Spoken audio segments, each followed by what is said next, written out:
to give Miles a win for the week because he like literally cleaned all the windows at the Airbnb and they look so sparkly and clean. So is that as far as family, I appreciate him for going above and beyond.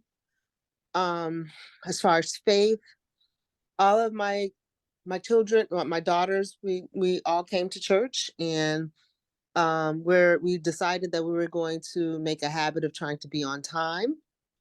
So that's that part. For fitness, I'm going to skip that. And All right, all right.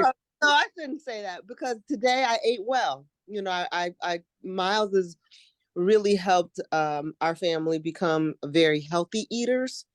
So I ate very well today and I feel good because I ate well. So as far as fitness, that's a good one. As far as finances, um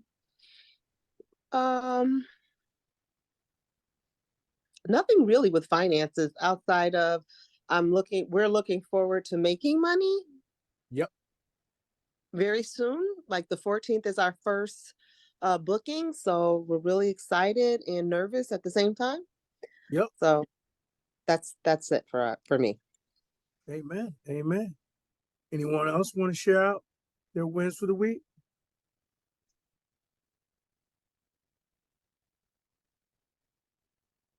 All right.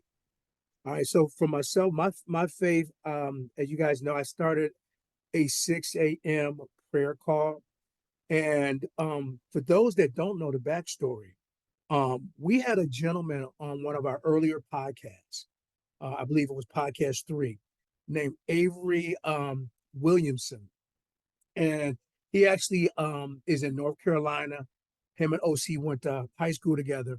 And he actually owns a bunch of uh, uh, um, telecom. So he provides, him and his wife have a business where they provide internet service for rural areas. And a serial entrepreneur. He actually is working with OC to get his first Airbnb up and running. But one of the things he shared is that they do a 6 a.m. prayer call. And I was like, wow, that he said, that's one way that I find, I'm able to make time for the Lord as well as start the day, on the right way without being so busy, busy, busy. Because sometimes, you can be almost, if you got your to-do list, you can be almost anxious. So the truth of the matter is I was intrigued because I've always kind of got up on my own, done my devotion, done my prayer, and I popped into one of his prayer calls and I was blown away. And one of the reasons I was blown away is it was so organized, it was so streamlined, and there were at least 75 to 80 people on this call. And I'm like, my God, I would love for my family, my natural family, my church family, to have a resource like this. And it was just on my spirit, and I said on one of his church